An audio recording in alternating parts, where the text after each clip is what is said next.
پھر تصدیق ہوتی ہے اس بات کی کہ حضور داتا گنج بخش سیدنا علی بن عثمان الحجویری رحمہ اللہ تعالی کی شخصیت اور ان کا فیض اور ان کی فکر جو اس کتاب کی شکل میں ہمارے پاس ہے وہ لوگوں پر کس طرح اثر انداز ہوئی کا سبحان اللہ. حضور داتا گنج بخش علی حجویری رحمہ اللہ تعالی آپ کے ان بزرگان دین کے ساتھ جو روحانی روابط ہیں اور آپ پر جن کا فکری انفلوئنس رہا، اثرات رہے روحانی، ان کو آپ نے ترجیحاً اپنی اس کتاب کے اندر بیان کیا تذکروں کی شکل میں، اور انہی میں ایک جلیل القدر ہستی ہیں سیدنا فضیل بن ایاز ابو علی الیربوعی الخراسانی رحمۃ اللہ تعالی علیہ. بڑی عظیم ہستی ہیں. سبحان اللہ. ان کو اکابر اجلہ جو ائمہ ہیں انہوں نے اقطاب وقت میں شمار کیا ہے. جی. یہ اپنے زمانے کے اقطاب میں سے تھے. اور حضور داتا صاحب رحمۃ اللہ کا اسلوب جو ہم مستقل دیکھ رہے ہیں کہ جب بھی کسی بڑے بزرگ کا ذکر آتا ہے تو ان کا بیک گراؤنڈ جس کی طرف آپ نے اشارہ کیا، ٹرننگ پوائنٹ کو جی. وہ ڈسکس کرتے ہیں. اب اس میں بھی ایک بہت بڑی حکمت ہے. جی. وہ یہ ہے کہ جب تک آپ ان بزرگان دین کے پس منظر سے واقف نہیں ہیں اور اس بیک گراؤنڈ سے واقف نہیں ہیں جس سے نکل کر یہ ادھر آئے ہیں، جی. اس وقت تک آپ پورا میسج جو ہے وہ آپ تک نہیں پہنچ سکتا. کسی شخصیت کا مکمل تعارف اور تاثر جو داتا صاحب کنوے کرنا چاہ رہے ہیں وہ نہیں ہو پاتا. جی. اس لیے وہ بیان کر دیتے ہیں کہ پہلے ان حالات میں تھے، پھر رجوع اور توبہ کے بعد ان حالات میں آئے. اور ایک اس کی ٹیکنیکل وجہ جو سمجھ آتی وہ یہ ہے کہ ولایت کا پہلا مقام توبہ ہے. جی. جو روحانیت کے مقامات عشرہ ہیں جی. جی. اس میں سے پہلا مقام توبہ ہے.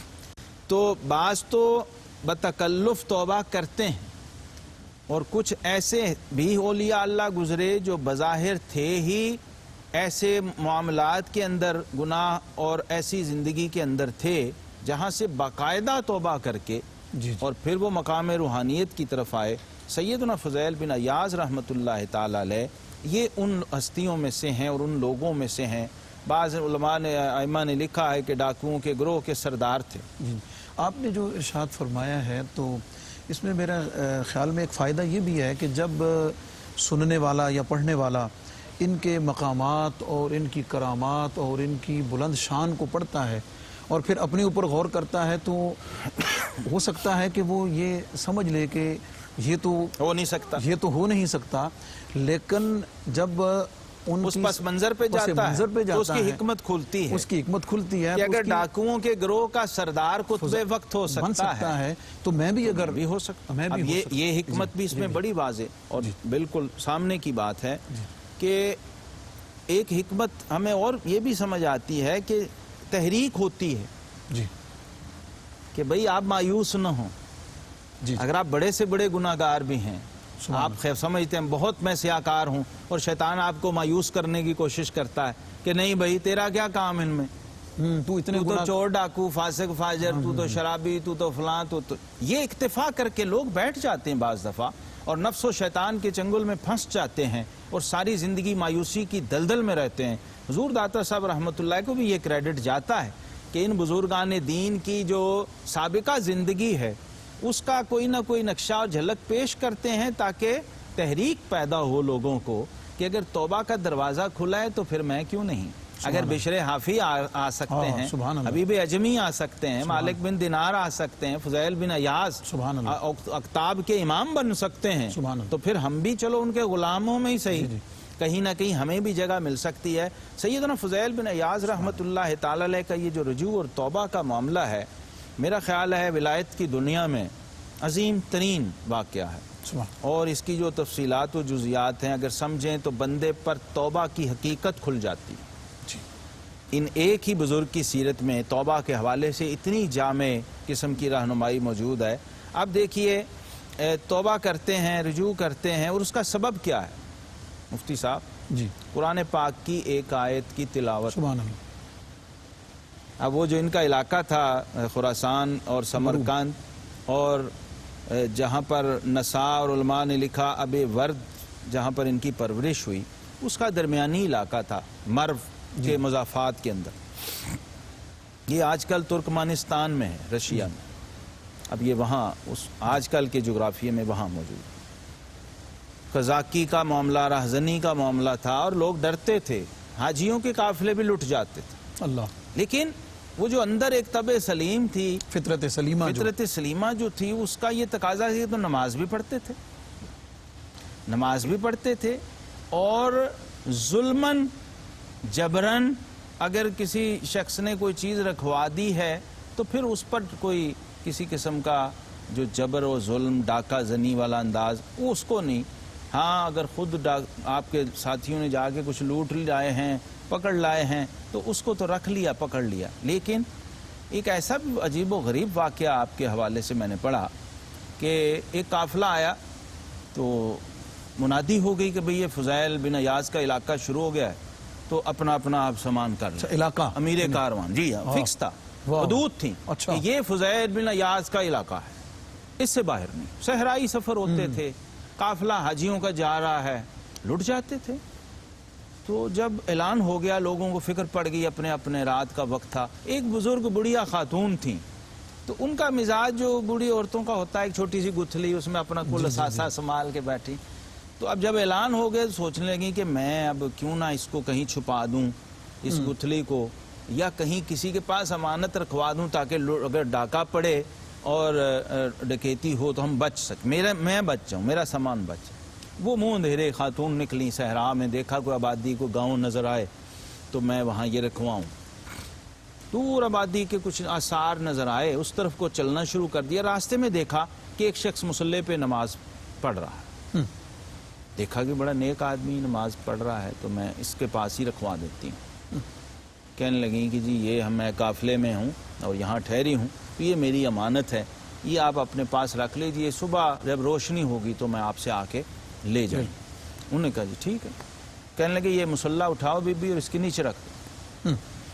مصلی اٹھایا، اس کے نیچے رکھ دیا. وہ جو اپنی گتھلی تھی اور اماں جی بڑی خوش واپس آ گئیں کہ میں رات کو ڈاکہ پڑا اور سارا قافلہ لٹ گیا.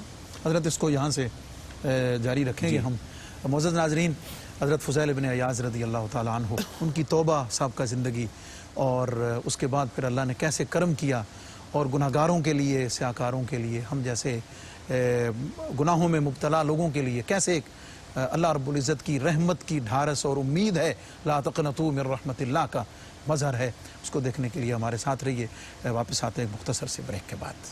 ویلکم بیک معزز ناظرین. پروگرام کشف المحجوب اور ذکر ہے حضرت فضیل بن عیاض رضی اللہ تعالی عنہ کی توبہ کا، اور آپ سن رہے ہیں آپ کی زندگی کا ایک خوبصورت واقعہ. جی حضرت فضیل بن عیاض رحمۃ اللہ تعالی علیہ کی ابتدائی جو زندگی تھی اس کا ذکر ہو رہا تھا. تو وہ بڑھیا خاتون جو تھیں اپنا سامان رکھ کے جب قافلے میں آ گئیں، قافلہ لٹ گیا، وہ بڑی مطمئن رہیں کہ چلو میرا سامان تو بچ گیا. جب روشنی ہوئی صبح تو وہ ڈاکوؤں کا سردار، ان کے سامنے قافلہ، لوگ پیش ہوئے. جب یہ بڑھیا آگے بڑھی تو دیکھا وہ جو ڈاکوؤں کا سردار تھا وہ وہی شخص تھا جو رات کو مصلی پہ نماز پڑھ رہا. وہ ماتھا پیٹا، اس نے کہنے لگی ہائے ہائے میری قسمت، لوگوں کو تو لوٹا ہے، میں تو اپنے ہاتھ میں جا کے دے آئی. اپنا ہاتھ، سارا کچھ دل میں خیال آ رہا. سوچا اچھا، پھر ذرا ہمت کی تو آگے بڑھی. یہ تو بڑی خواتین میں ایک چیز ہوتی ہے، جرت، تھوڑی سی جرت. وہ آگے بڑھی اور جا کہا بھی تم وہی شخص نہیں جو رات مصلی پہ نماز پڑھ رہے تھے؟ ان کا اماں جی میں وہی ہوں. تو میں نے تمہارے پاس ایک امانت رکھی تھی. ان کا جی رکھی تھی، وہ مجھے واپس کرو. انہوں نے کہا جی آپ نے جہاں رکھی تھی نا وہ وہیں پڑی ہوئی ہے. واہ. مصلی کے نیچے آپ نے رکھی تھی نا، وہاں سے جا کے لے لیں، وہ آپ کو مل جائے گی. اب یہ، اور دوسری بات کہ دیوار پہ چڑھے ہیں، اندر سے کاری کی آواز آ گئی. اور داتا صاحب رحمۃ اللہ علیہ نے اس واقعے کو یوں لکھا کہ ایک تاجر جو ہے جی وہ جا رہا ہے ساز و سامان کے ساتھ، اور جب اسے بتایا گیا کہ بھائی راستے میں تو فضیل ڈاکو کا علاقہ پڑتا ہے تو آپ کیسے بچیں گے، کوئی اپنے لیے باڈی گارڈز اور کچھ رکھو. اب دیکھیے ہمارے سلف کا طریق کیا تھا. انہوں نے کہا باڈی گارڈ کیا کرنے، ایک اچھا سا قاری ساتھ رکھ لو، قرآن پڑھنے والا ساتھ، قرآن پاک کی تلاوت کرتا رہے گا، حفاظت رہے گی، سبحان اللہ، برکت رہے گی. ان کا ٹھیک ہے. اب قاری صاحب رکھ لیے. جب وہاں پہنچے اس ایریے میں، قاری صاحب قرآن پڑھ رہے ہیں اور ادھر سے ڈاکے کا پروگرام بن رہا ہے، تیاریاں ہو رہی ہیں۔ جب وہ قافلہ لوٹنے کے لیے گروہ جو قزاقوں کا گروہ تھا وہ آگے بڑھا، قرآن کی تلاوت کی آواز آئی۔ اور دوسرا واقعہ میں دونوں کو جوڑ کے عرض کر رہا ہوں کہ آپ دیوار پہ چڑھے ہیں کسی گھر میں اترنے کے لیے کہ دیوار میں پھلانگنے کے لیے، تو اندر سے آواز آئی، الم یعن للذین آمنوا ان تخشع قلوبہم بذکر اللہ، اللہ کیا ایمان والوں کے لیے ابھی وہ وقت نہیں آیا کہ ان کے دل اللہ کے ذکر کی طرف جھک جائیں؟ بس یہ کان میں اس آیت کا پڑھنا تھا مفتی صاحب تو آپ کی کیفیت تبدیل ہو گئی، اور فوراً وہاں کا الان یا ربی، اے اللہ سبحان اللہ۔ وہ گھڑی آ گئی ہے، وہ وقت آ گیا ہے، سبحان اور اللہ۔ چیخ ماری اور واپس چھلانگ لگا دی اور گڑ گڑانے لگے اور رونے لگے اور اللہ کی طرف رجوع کیا کہ اے میرے مالک و مولا، میں تیری بارگاہ میں جھک گیا ہوں، سرنڈر کر دیا میں نے، سبحان اپنے اللہ، آپ کو پیش کر دیا، سبحان اللہ۔ اب توبہ کرتا ہوں۔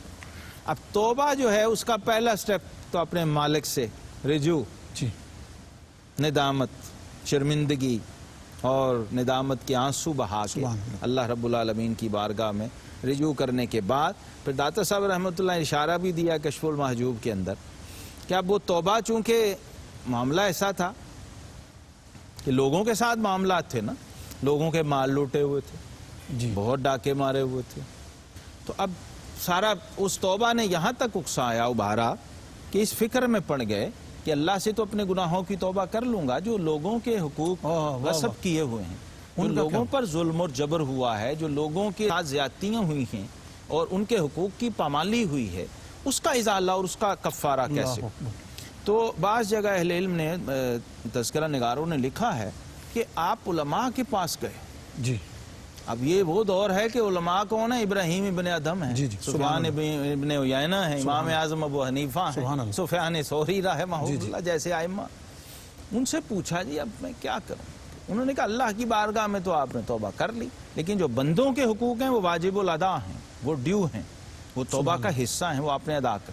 ایک فہرست اپنے جب تک حافظہ، یادداشت اور معلومات کی حد تک بنائی اور شروع کر دیا، لوگوں کا مال واپس کیا جائے، جو لوٹا ہوا ہے اللہ واپس پہنچاتے رہے، دیتے رہے، جہاں کوئی خبر ملتی فلاں وہاں ہے، فلاں وہاں ہے، جا کے پہنچاتے رہے، اور یہاں تک نوبت آ گئی کہ سب کچھ ختم ہو گیا، جو کچھ لوٹا ہوا تھا سب ختم ہو گیا، لیکن ایک شخص ابھی باقی تھا جس کا حق ادا کرنا ہے، اور وہ ایک یہودی تھا، جی اور یہودی بھی تھا ایک سوداگر جو جیولرز کا، سونے کا کام، جیولری کا کام کرتا تھا، سنار تھا۔ جی پتہ کر کے ڈریس ڈھونڈ کے اس کے پاس بھی پہنچے اور نقاب کیا ہوا اس کو تعارف نہیں کرایا، جا کے ایک کونے میں بیٹھ کے جب وہ اپنی دکانداری سے، بزنس سے فارغ ہوا تو جا کے عاجزی سے، تواضع اور شرمندگی سے اس کی خدمت میں پیش ہوئے اور کہا کہ جناب میں فضیل بن ایاز ہوں۔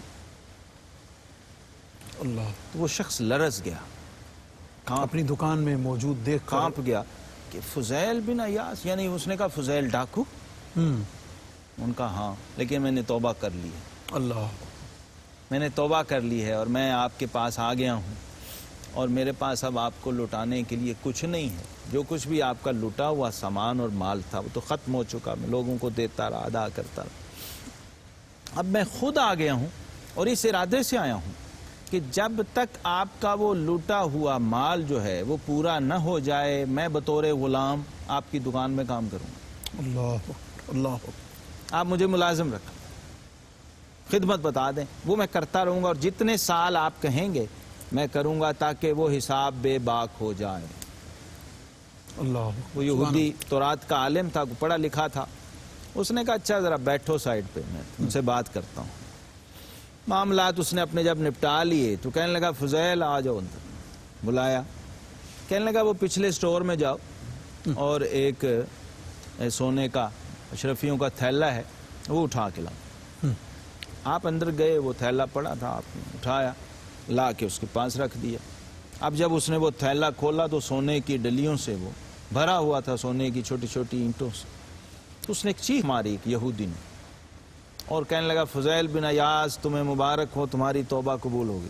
سبحان اللہ، کہ جی وہ کیسے؟ کہنے لگا یہ مٹی کے ڈھیلے پڑے ہوئے تھے میرے سٹور میں، اور میں نے تورات میں پڑھا تھا کہ جو شخص سچی توبہ کر کے بارگاہ الہی میں آتا ہے اور اس کی توبہ قبول ہو جاتی ہے، اگر وہ مٹی کو ہاتھ ڈال دے تو سونا ہو جاتی ہے۔ اللہ، تو میں نے دیکھنا تھا کہ تیری توبہ سچی ہے یا نہیں، واہ واہ واہ، یہ دیکھنے کے لیے میں نے تجھے اندر بھیجا تھا، اور تیرے ہاتھ لگتے ہی وہ مٹی سونا ہو گئی ہے۔ اب تو ہاتھ ادھر لا، میں تیرے ہاتھ پہ توبہ کرتا ہوں۔ سبحان اللہ، یہ سچی توبہ کا فیضان اور برکت، اور یہاں سے پھر آغاز ہوا۔ پھر آپ کوفہ آئے، اہل علم سے پڑھا، حدیث پڑھی، آپ راویان حدیث میں سے ہیں، حضرت آپ کی روات اجازت کے حدیث میں۔ ساتھ آگے بڑھنے سے پہلے یہ واقعہ جو آپ نے حضرت فضیل بن عیاض رضی اللہ تعالیٰ عنہ کا فرمایا، توبہ ایک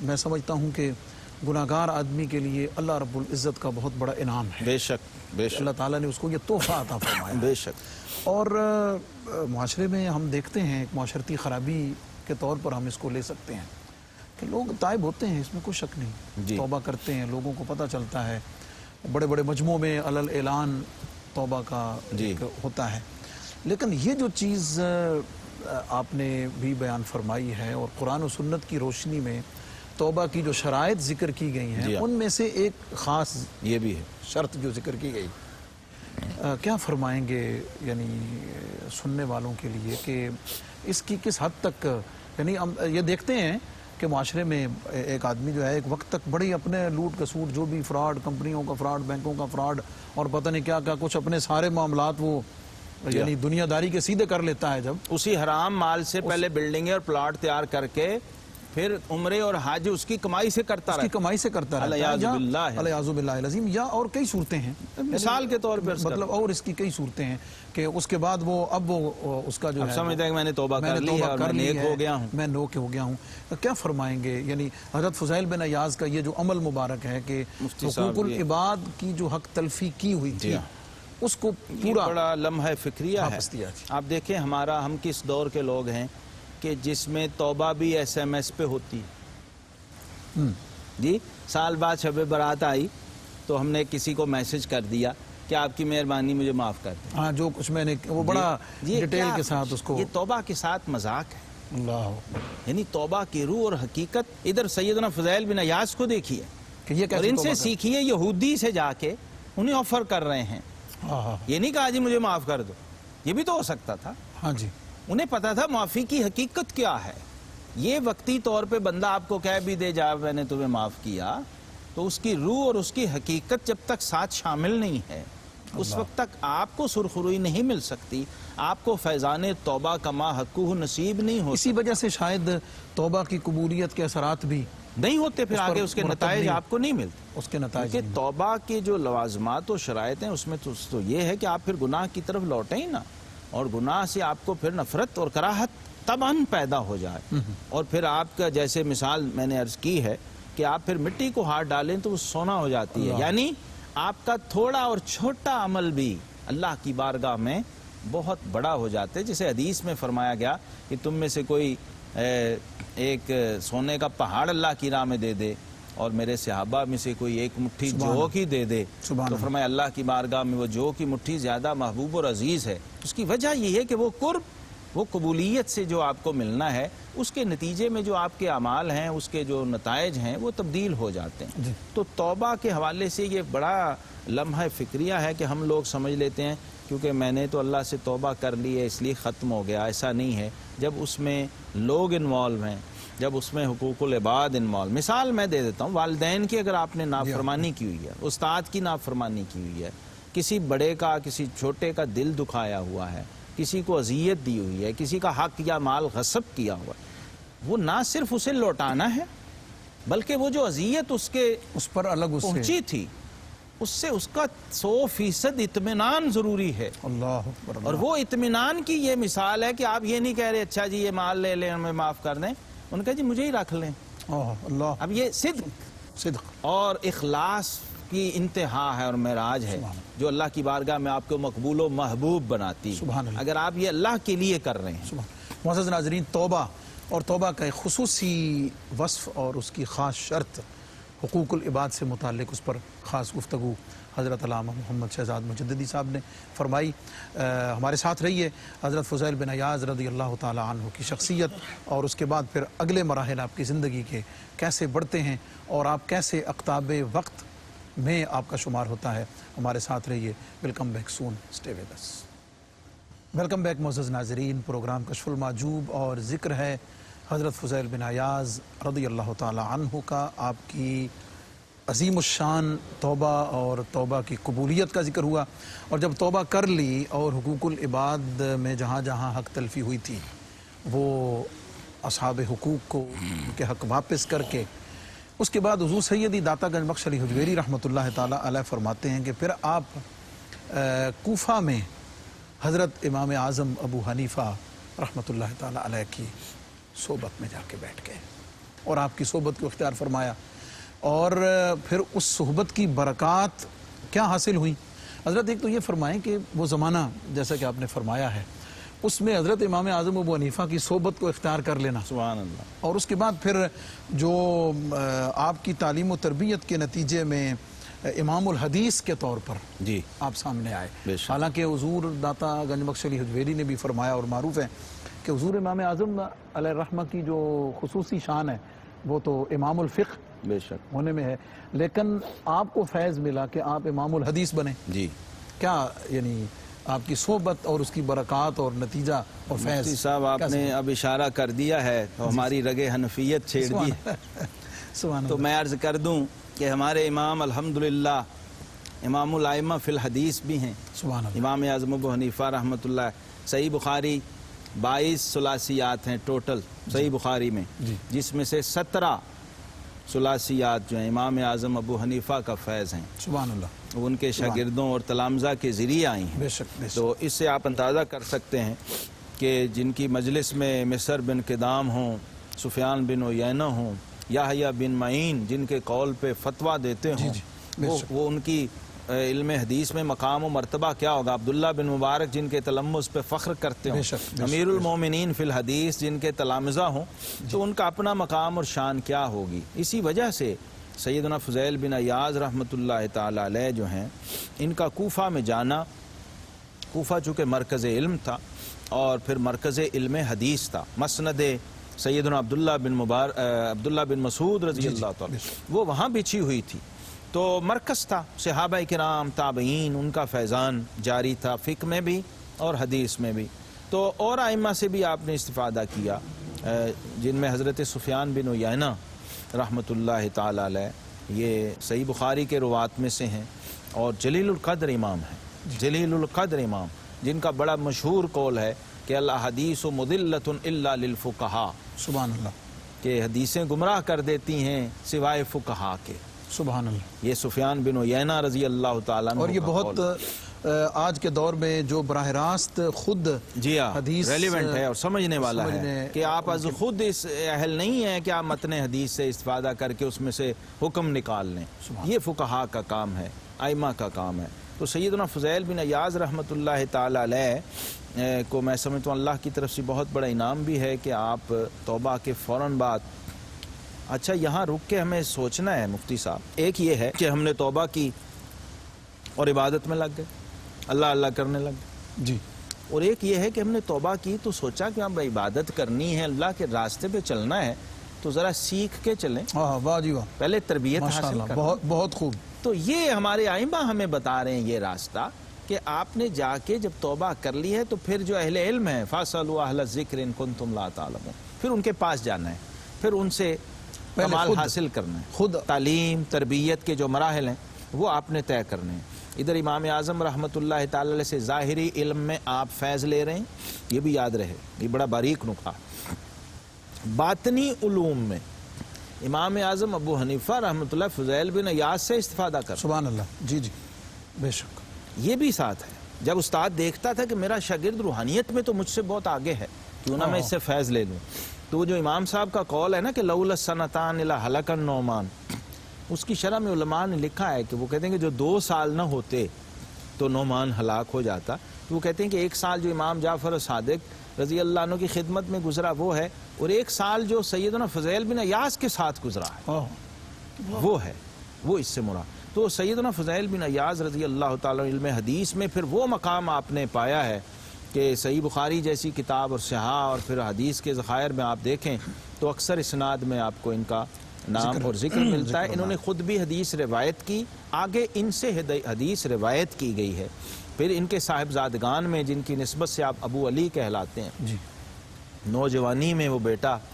اس مقام پہ آیا کہ باپ بھی رشک کرتا تھا سبحان اللہ، اور آپ کے سامنے ہی وفات پا گئے تھے آپ کی زندگی میں، نوجوانی میں، اور ان کی وفات کا سبب بھی کیا تھا؟ قرآن پاک کی ایک آیت۔ سبحان اللہ، کوفہ میں قاری آئے اور بڑی خوبصورت تلاوت کرتے تھے، تو آپ کے صاحبزادے حضرت علی بن فضیل بن عیاض رحمۃ اللہ تعالیٰ یہ بھی سننے کے لیے چلے گئے۔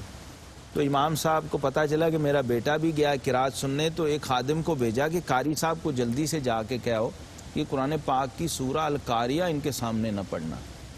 اللہ اکبر، اللہ اکبر۔ اب وہ لیٹ پہنچا، قاصد اور قاری صاحب پڑھ چکے ہوئے تھے۔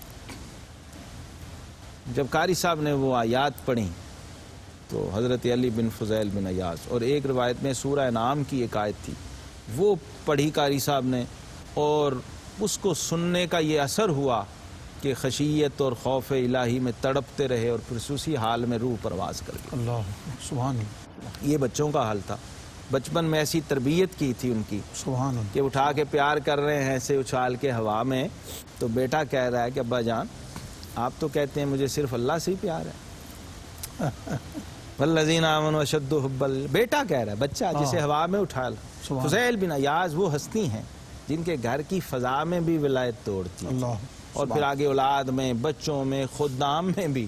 اور آپ فرمایا کرتے تھے کہ جب میرے اللہ مجھ سے، میں نے دیکھنا ہو کہ اللہ مجھ سے خوش ہے یا ناراض ہے یا مجھ سے کوئی کوتاہی ہو جائے، تو میں اپنے گھوڑے اور اپنے خادم کے رویے سے اندازہ لگا لیتا ہوں۔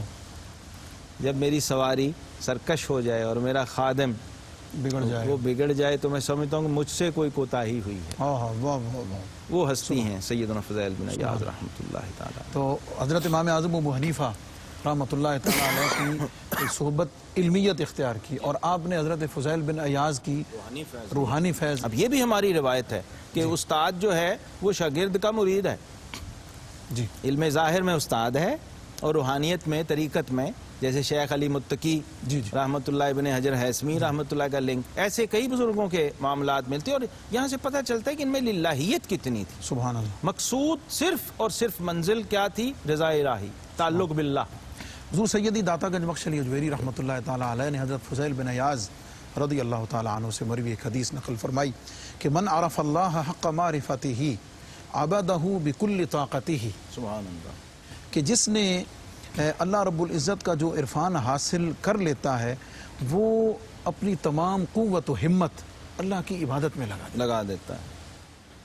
اب دیکھیے کیا خوبصورت بات ہے، اس کا مطلب کیا ہوا؟ سادہ زبان میں اگر ہم کہیں تو اس کا مطلب یہ ہے کہ ہر شخص اپنی معرفت الہی کے مطابق اللہ کی عبادت کرتا ہے، جی، جتنی اس کو، یعنی عابد جتنا بڑا عارف ہوگا سبحان اللہ، اتنی ہی بڑی عبادت کر رہا ہوگا۔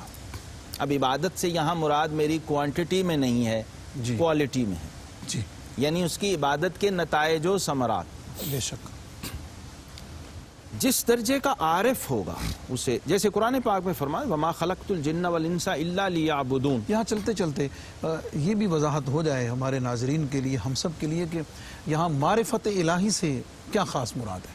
ہاں، معرفت الہی سے مراد سادہ لفظوں میں اگر کہیں تو تعلق باللہ، جی، تعلق باللہ کی وہ جہت جس کا ایک سرا خود آپ ہیں اور آپ کی ذات ہے، جسے صوفیہ کہتے ہیں من عرف نفسہ فقط عرف ربہ، وہ تعلق جو آپ نے عرفان ذات کے ذریعے خود دریافت کیا ہے، وہ ہر انسان کا، ہر انسان کے عابد لیے کا، ہر عارف کا دوسرے سے مختلف اپنا الگ ہوتا ہے، الگ ہوتا ہے، بالکل۔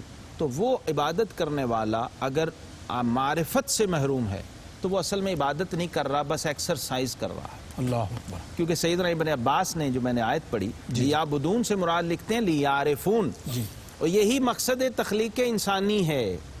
کنت کنزا مخفیا فاحببت ان اعرف فخلقت الخلق، جی تو جو مقصد تخلیق ہے وہ تو معرفت بیان کیا گیا. عبادت اس کا ذریعہ ہے, عبادت سورس ہے, اظہار ہے اظہار ہے اس کا, اس معرفت کا. اس معرفت. تو اگر تو اس عبادت میں عرفان و معرفت شامل ہیں تو پھر تو وہ عبادت ہے, اور اگر اس میں معرفت نہیں, عرفان نہیں, اپنے معبود سے تعلق ہی کوئی نہیں, اکیلا ہی بندہ, تو اس کو تو حدیث میں ہم ذکر کر چکے ہیں پہلے کشف المحجوب میں کہ وہ جو ایسے ہے جیسے کولو کا بیل ہے, اس میں بے روح ہے, پھول بغیر خوشبو کے ہے. یہ سمجھنے کی باتیں ہیں. اور کشف المحجوب کا کرکس اور اصل روح اور نچوڑ اور خلاصہ وہ یہی ہے کہ آپ کی کوئی عبادت اور آپ کی بندگی کی کوئی جہت ایسی نہیں ہونی چاہیے جو معرفت سے خالی ہے. مفتی صاحب, بلکہ میں تو اب یہاں یہ بھی عرض کر دوں کہ جو حضور داتا صاحب رحمۃ اللہ کے مزار پہ حاضری دینے والے ہیں وہ بھی تو سارے برابر نہیں ہیں نا. اللہ ماشاءاللہ. صاحب مزار کی معرفت سب کو برابر نہیں ہے. اگر فرید الدین مسعود گنج شکر آتے ہیں تو اور انداز ہے, خواجہ غریب نواز آتے ہیں تو اور انداز ہے, حضرت مجدد سرہند آتے ہیں تو اور انداز ہے, عام آدمی ہم جیسے جاتے ہیں تو اور انداز ہے.